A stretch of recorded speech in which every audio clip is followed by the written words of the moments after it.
Action figure reboots. Sponsored by Pearson Art. Hello, and welcome back. This is Mego Conan the Barbarian. He was released in 1976.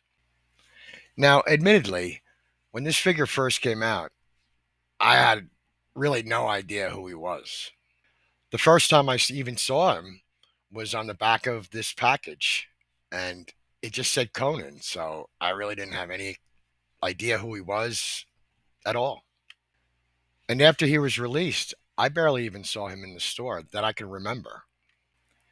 He was created by Robert E. Howard in 1932, but the reason why he was produced by Mego was because Marvel had been doing a comic book series of his since 1970.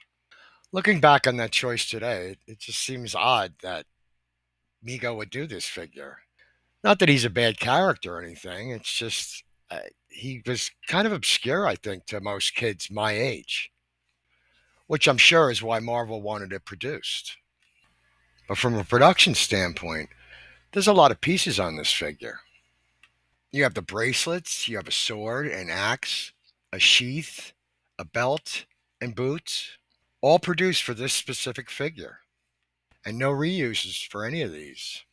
I would think that if Mego wanted to produce a Marvel figure, why not go with something like Daredevil? Everything he's wearing, Mego had parts for: standard belt, standard boots, the costume pattern, a much simpler head design, minimal paint. In a nutshell, a much cheaper figure to produce. But produce it they did. Now, I didn't know who he was back then, but I know who he is today. And I'm a fan. So, with that being said, let's begin.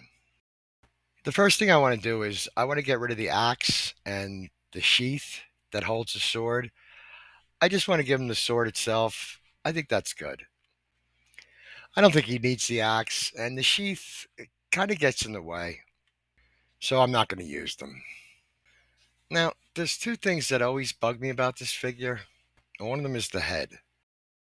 I always felt like this head was too big, a little out of scale, and the hair was just too bushy. They do make reproductions of this head now, and the hair is it's improved, but the head is still, I think, too big. I will say that I think this head, with a couple changes to the sculpt, might have made a good TV Lou Ferrigno Hulk. I think that would have been a good use, and keep the rooted hair. But I digress. For this reboot, I'm going to go with this head. This is Mego's The Mighty Thor, and I kind of like this sculpt better. I think it works. I think it would work for a few characters, and it just so happened that I had one. I got this head a while back. The hair had somebody had cut a lot of the hair off, and I just removed the rest of it. I was going to use it for a different project, and I even went as far as slicing the ears off, but it still wasn't happening. So I had this bald head with Van Gogh ears. Hey, a perfect candidate. So I took the head and I sent it to this woman, and I hesitate to use her name because I don't know if she's taking on any new projects, but I give her full credit for this. I All I did was paint the eyebrows, big deal. She took the head and modified it, and this is what she came up with. I really like this head. This woman, in my opinion, did a really great job. Really happy with this. This to me looks more Conan. This is what I'm going with. Okay, so we have the head. The other thing that bothered me about this figure was the body. It was just a standard Mego body they had used on most of their figures. It was a good body. They still use it today and or still reproduce it. But I never thought it was a great figure for characters that didn't have a shirt. But as luck would have it, Mego made another figure in 1976. that utilized the body that I think would be perfect for this. Arthur the Fonzarelli. Hey, he's cool. Yeah, he was cool. This figure had a feature where you move this lever in the back and his arms moved up and down and he could give the thumbs up. This is it right here. A silly gimmick, I guess, but effective. They sold a lot of them. They even made special hands that you could put the thumbs up or thumbs down. It's pretty cool, I guess. And if you don't agree, you could sit on it. Eee. So, in addition to the hands, Mego had to make a new chest piece and upper arms to make the thumbs up action work. But as you can see, the rest of it is standard Mego. Lower arms, pelvis, legs. Perfect. I did remove the spring and I cut the lever off. So I guess no thumbs up action for Conan.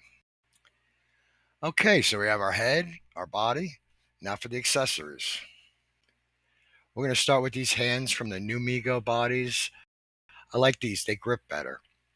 A pair of reproduction brown boots from CTVT Toys. I'll leave a link in the description. A pair of reproduction wrist bracelets that I'm going to paint gold. Reproduction brown fur shorts. His trusty sword. And for the belt, I saw this picture. I don't know if it was authorized or it was a fan painting or something. I can't find it anywhere. I had seen it a while ago. But I didn't even think to save it. His belt looked just like this, but it was black. And I don't know. I thought that looked kind of cool. Different artists, I guess, draw different belts. It depends on what they want. Even in the comic, I don't think the belt was consistent. So I picked this up. Perfect. Okay, we got all the parts. Let's put it together and see what we got. Okay, I like this. I'm happy with the way this came out. It's I like it. I think the body really works with it. I like the black belt. I like the way he's holding the sword. And the bracelets look good in gold. And yeah, I don't know. I think this works. And the vintage head matches the skin tone of the body. Now, that's important too. I'm happy with this reboot. So I guess that about wraps it up for today's episode. If you enjoyed this video, hit the like button, subscribe, share, comment. I'd love to hear from you. And until next time, ladies and gentlemen, always remember and never forget, think outside the box.